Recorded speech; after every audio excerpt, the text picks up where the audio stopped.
If you're always cold, even when everyone else is comfortable, that has nothing to do with the weather. Cold hands and cold feet are usually blamed on poor circulation, but in many cases, circulation isn't the root issue at all. The real problem is that your body doesn't have what's necessary, starting with protein.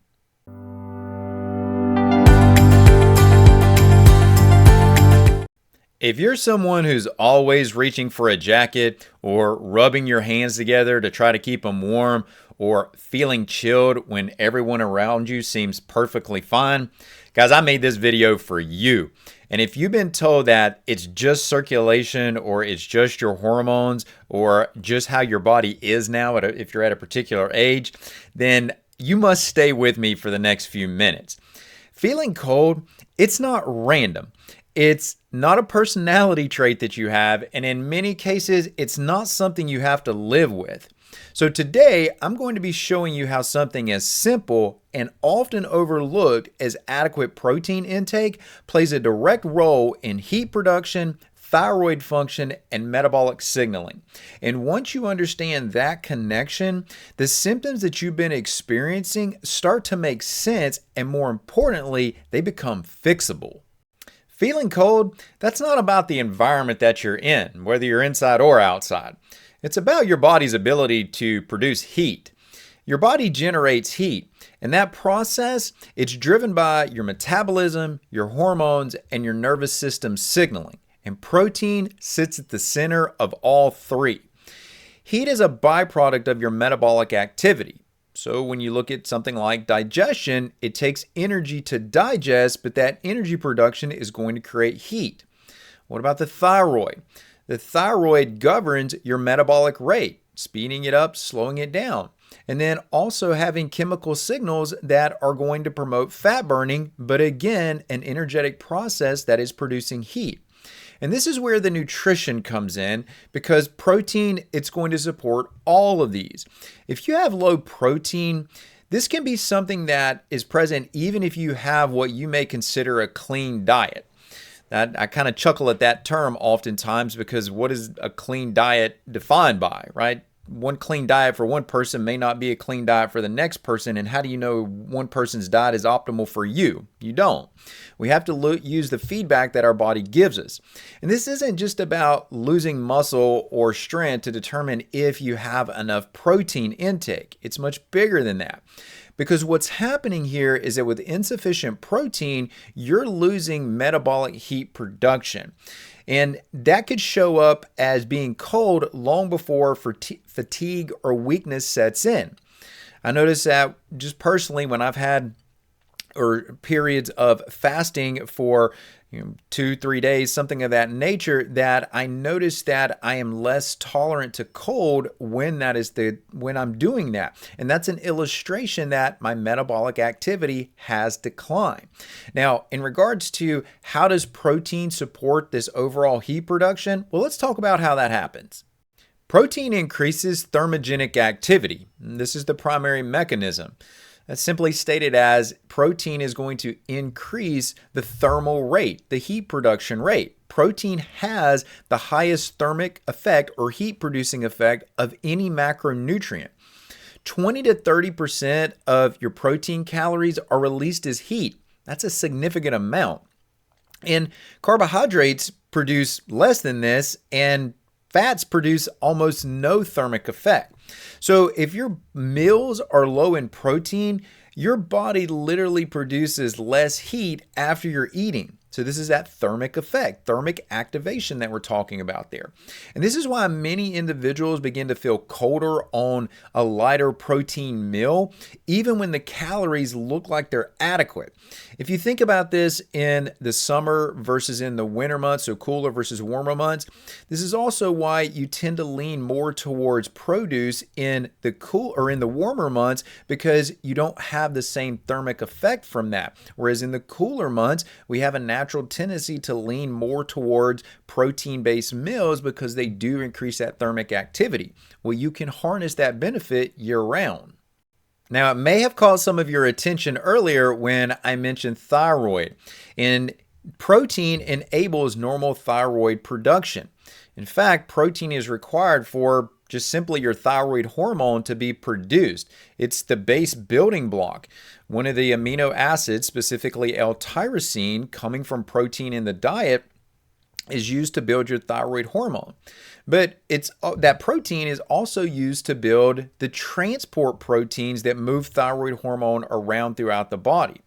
Therefore, if you have a low protein intake, that can be associated with low activity of both your inactive and active forms of thyroid hormone, which is in turn going to reduce your metabolic rate. Your metabolic rate is literally going to slow down because of the insufficient amount of thyroid hormone.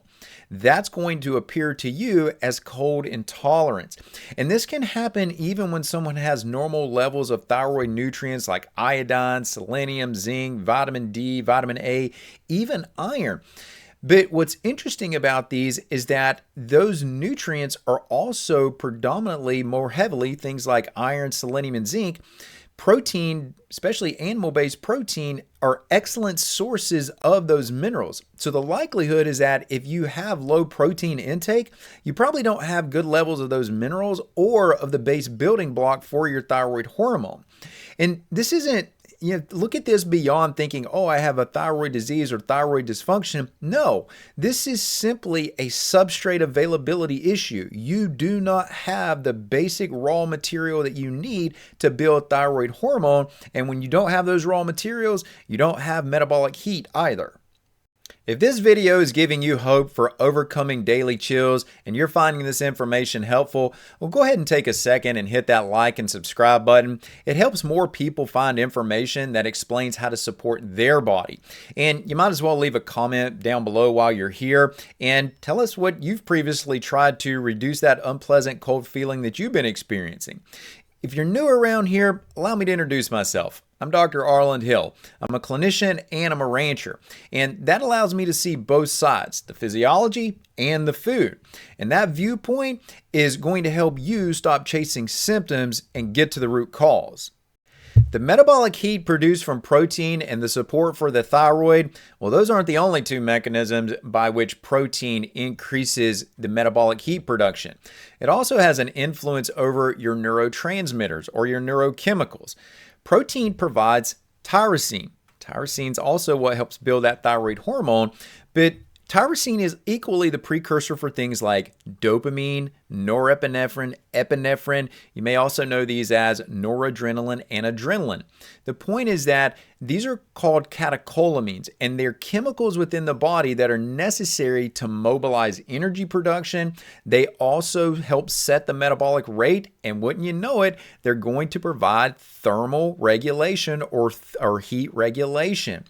They act all within the brain, within what's called the hypothalamus. But the reason that region of the brain is so important for you is that that's your brain's thermostat. That's what governs our heat and temperature regulation, that small area in the brain. It doesn't, things like dopamine, adrenaline, noradrenaline, those aren't, you may hear those and think, oh, an adrenaline rush. No, these don't just speed things up. They coordinate heat production. They also help with heat conservation. They're going to change blood flow distribution throughout the body. So again, when you think about circulation, if you put it in that context, well, maybe that change in circulation is a byproduct of not being able to produce adequate amounts of these neurochemicals like dopamine, adrenaline, noradrenaline. Think control and precision of how things are, or how protein is being used and how heat is being produced. Don't just simply think about these molecules, these neurotransmitters that we're talking about from a stimulatory perspective. That's a bit of a miss on that. You want to think more about control and precision. They're going to help optimize and maintain temperature, and they can do this even without the stress signaling that they're typically associated with. When you have a low protein intake, that's going to equal a blunted signaling from things like dopamine and adrenaline. That blunted signaling, insufficient signaling, if you want to say it that way, is going to translate to low metabolic output. Low metabolic output equals you feeling cold. Now, if those three core mechanisms weren't enough for you to change how you think about eating protein in your diet, well, let me go ahead and just throw a few more at you real quick. Protein is also going to support heat production at the mitochondria. That's the energy producing units within the cell. It also improves directly circulation and the volume of blood that you have. So being able to move and change that volume of blood so you can move things around more efficiently. Protein stabilizes your blood sugar, and that can reduce things like your stress-induced chills. Just think about if you have low blood sugar jitters, same idea that we're talking about here. It can often come with a chill associated with that. And don't forget that protein supports oxygen delivery through the ability to produce hemoglobin. This is the anemia conversation. If you don't have good hemoglobin production from adequate protein coming into the diet, you're going to be anemic. Anemic individuals have a cold presentation. So when people say, I'm tired and I'm cold, well, those symptoms are metabolically linked. Now, if you're asking yourself, how much protein should I be taking in? Well, quite frankly, the simple answer to that is more. It's a simple starting point. Continue to increase the protein in your diet until you feel that your chills are starting to alleviate. But I also understand that some of you want the numbers. So if you feel that you need specific amounts to shoot for, well, an exact number can be 1 gram per pound of body weight. So if you're a 150-pound individual, consume 150 grams of protein per day and see how your body responds. You may find that you need less. You may find that you do better on more. You just have to play with it a little bit to see what's optimal for you. And don't get so locked and set into this has to be the exact same amount at all stages of my year and of my life. That's not the case. Your body's adaptable and it's going to change, so your needs may change also. If you're always cold, don't assume that something is broken. Often it's signaling that your metabolism doesn't have the raw materials it needs to generate heat adequately. Adequate, high-quality protein supports heat production, it supports thyroid hormone availability, and it triggers your metabolism to signal appropriately while also helping to stabilize your blood sugar. All of those are going to help you feel warmer and avoid that cold feeling that you've been experiencing from day to day. Now, in the next video, I'm going to walk you through 8 lab tests that are going to reveal whether you actually are eating enough protein. These are going to be tests that most doctors are not connecting to the diet. And this video is going to help you move from symptoms to measurable clarity, and it should be on your screen right now.